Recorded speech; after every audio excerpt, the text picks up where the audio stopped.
Bom, vamos direto ao ponto aqui, numa questão que é a base de tudo. Como é que uma sociedade consegue punir um crime, mas sem se transformar ela mesma num tirano? Parece coisa de filme de terror, né? Mas essa era a lógica. Uma lógica, vamos combinar, assustadora do passado. Um sistema em que uma simples suspeita já podia te levar para a condenação. E olha, isso dá o tom exato do porquê a gente precisou e ainda precisa de um caminho muito, mas muito melhor. Para conseguir escapar desse passado sombrio, as sociedades tiveram que repensar completamente o porquê de existir punição. A ideia era sair do poder bruto, da força pura, e ir para um processo, um caminho com regras claras. E aqui a gente chega num ponto central, uma virada de chave, sabe? Que pensadores como César e Beccaria já apontavam. Uma coisa é vingança, que é pura paixão, é retaliação. Outra, bem diferente, é justiça. Justiça não é sobre dar o troco, é sobre restaurar um direito que foi quebrado.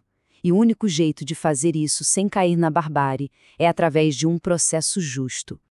E isso nos joga direto no fundamental princípio da necessidade, que diz o seguinte: não existe punição sem julgamento, ou seja, o processo legal se torna o único caminho legítimo entre o crime e a sua consequência.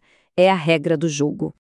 Aliás, essa imagem que o Áureo Lopes Júnior usa é simplesmente perfeita. O processo é como uma ponte tibetana.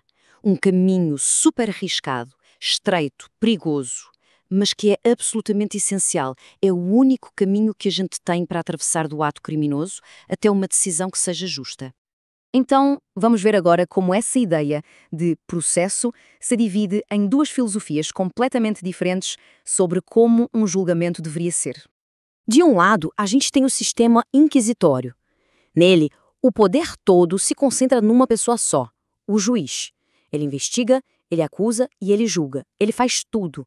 É o juiz-ator. E nesse modelo, o poder do Estado é tão, mas tão grande que o réu acaba virando um mero objeto de investigação, quase como uma coisa a ser analisada, e não uma pessoa com direitos que precisam ser defendidos. Agora, olha o contraste com o sistema acusatório. Aqui, os papéis são separados. O juiz vira um espectador, um árbitro imparcial, que está ali só para garantir que a disputa entre acusação e defesa seja justa. Ok, mas para garantir que o Estado seja mesmo um árbitro e não um caçador, o sistema precisa de regras muito poderosas. Precisa de um verdadeiro escudo constitucional para o cidadão. E o princípio que comanda tudo é o do devido processo legal. Pensa nele como um grande guarda-chuva que abriga debaixo dele todas as outras garantias que são essenciais para um julgamento ser justo. E debaixo desse guarda-chuva, talvez a garantia mais fundamental de todas, a presunção de inocência. Ela vira o jogo da Inquisição de cabeça para baixo e diz: Estado, a culpa não é presumida, você é quem tem que provar. O filósofo Luigi Ferrajoli desenhou isto de forma brilhante, numa fortaleza de direitos com 10 axiomas. É uma construção lógica, sabe? Começa com não há pena sem crime, passa por não há culpa sem processo e termina com o grande finale, não há prova sem defesa. É um muro de proteção. E tudo isso nos leva, claro, à peça mais crítica desse quebra-cabeça todo, a figura do juiz. O princípio do juiz natural é a garantia de que o árbitro do jogo já foi escolhido antes mesmo da partida começar. Ninguém pode, de repente, criar um tribunal de exceção só para julgar uma pessoa ou um caso específico. Porque, no fim das contas, o único papel do juiz é ser imparcial. Ele tem que ser um árbitro neutro, que fica acima das partes e decide o caso olhando só para os factos, para as provas que foram apresentadas ali, no jogo limpo. Certo, mas como é que toda essa teia de teorias e de história se aplica na prática? Por exemplo, num sistema moderno como o do Brasil. Bom, em 2019 aconteceu uma mudança bem grande. Uma reforma jurídica, o chamado pacote anticrime, disse com todas as letras que o sistema brasileiro tem que ser acusatório.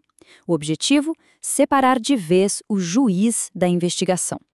E a solução que veio com essa lei foi a criação do juiz das garantias.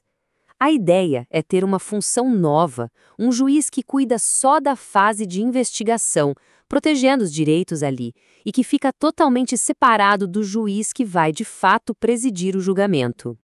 Isso cria uma espécie de barreira de proteção, um firewall. Um juiz cuida para que a investigação seja legal e correta, e um outro juiz totalmente diferente e não contaminado é quem vai conduzir o julgamento. Só que essa jornada ainda não acabou. A implementação dessa figura do juiz de garantias ainda gera muito debate, e o sistema como um todo ainda luta para se livrar de velhos hábitos inquisitoriais que insistem em aparecer. E isso tudo nos deixa com uma última pergunta, que é crucial. Se construir um sistema justo é uma evolução que nunca para, será que essa jornada tem mesmo um ponto final ou a busca é o próprio destino?